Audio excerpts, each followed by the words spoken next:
You are standing in a line of 30 men. Most of them will be gone by the weekend. A cadre sergeant walks down the line. He doesn't say a word. He stops in front of you. This is where it begins. Rank 1, the recruit. You're not a Green Beret yet. You're not even close. Right now, you're a candidate. A nobody in a crowd of nobodies. Basic combat training is the first gate. 12 weeks of controlled chaos. You wake up before the sun. Every single day. They break you down to see what's underneath. And most men discover there's not much there. But you want more. After BCT, you volunteer for the Special Forces Prep Course. 6 weeks designed to break your body before the real test even starts. Land navigation, rucking, physical readiness tests, over and over again. You don't sleep when you want to.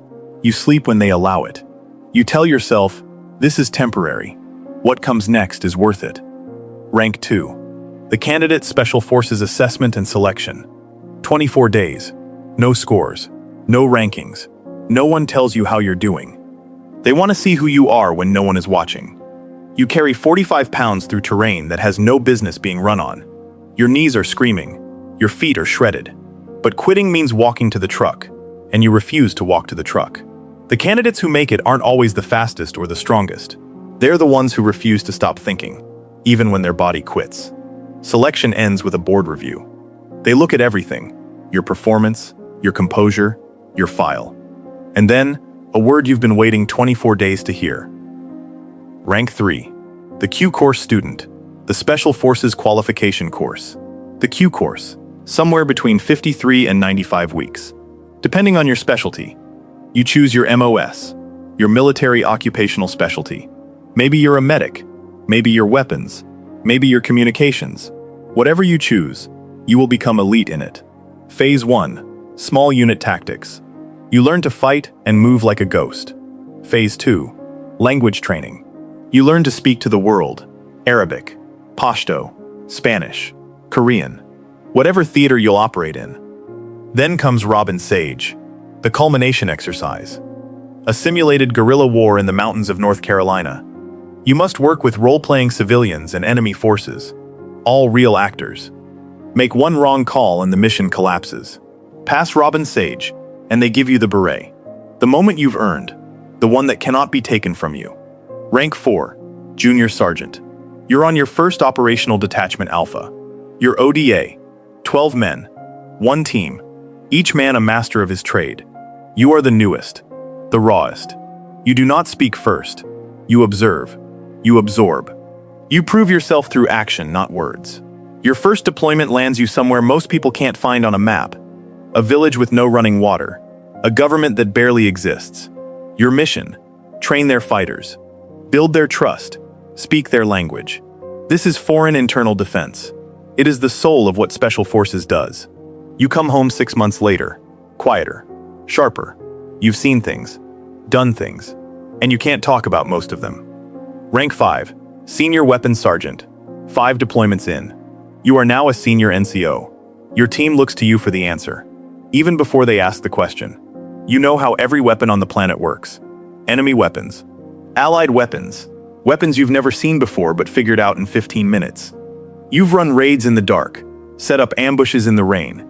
You've carried a teammate off a ridge when the helicopter couldn't land. This is where your reputation is built, or destroyed. The young guys on your team are watching everything you do, so you never complain. You never quit early. You always lead from the front. You also start asking questions you never had before. About the missions, the cost, whether the sacrifice was worth it. Rank 6, the Team Sergeant. The backbone of every ODA. You don't just lead men, you build them. You manage the captain. You protect the team. You make it all work. When the plan falls apart at 2 in the morning, and it will, you adapt. Not because you were told to, because that's what you do. You have run out of fear. What replaced it is something quieter, colder, more useful. You've lost men. You've carried their names with you every day since. That weight makes you better. It makes you serious about what matters. You are not just a warrior anymore. You are a guardian.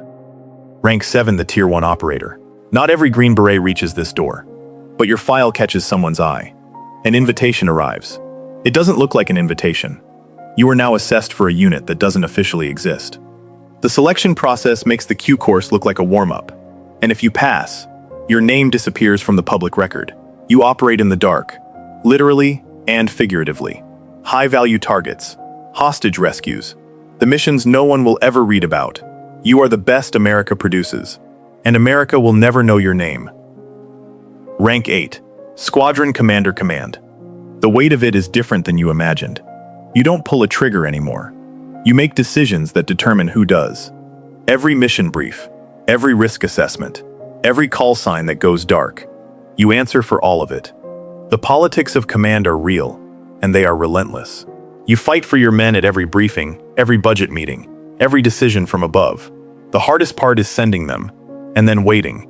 And when they come back, you will never let them see you exhale. Rank 9, the General Officer. The rarest achievement in Special Forces. You now command thousands of men across multiple theaters of war. You brief the Secretary of Defense. You sit in rooms where history is made. You shape policy. You define doctrine. You determine how the next generation fights. But you never forget what it felt like to carry a ruck in the rain. You walk through the Q course graduation ceremony. And for a moment, you are that young soldier all over again. You know exactly what it cost, and what it was worth. Rank 10, the Retired Warrior. The day comes whether you are ready for it or not. They fold the flag, they shake your hand, and just like that, it's over. You walk to your car in civilian clothes for the first time in 25 years. And the silence is louder than any firefight you've ever been in. You spend the first weeks not knowing what to do with your hands. The brotherhood doesn't end, it just changes shape. You coach the next generation. You mentor the ones still in. And sometimes, late at night, you reach for the green beret one more time. Not to wear it, just to remember. Because that's the thing about becoming the best. You never really leave it behind. That's what it looks like to live every rank in Special Forces. From a scared recruit in line, to a general shaping a nation's defense. If you want to see how other elite careers stack up, your next video is right here. Expect powerful story breakdowns, sharp commentary videos, and immersive storytelling that explores betrayal, justice, survival, power, and human nature, all delivered with a unique, ironic perspective. Subscribe and discover the truth behind every story, because the real meaning is always deeper than it looks. Subscribe, and we'll see you at the top.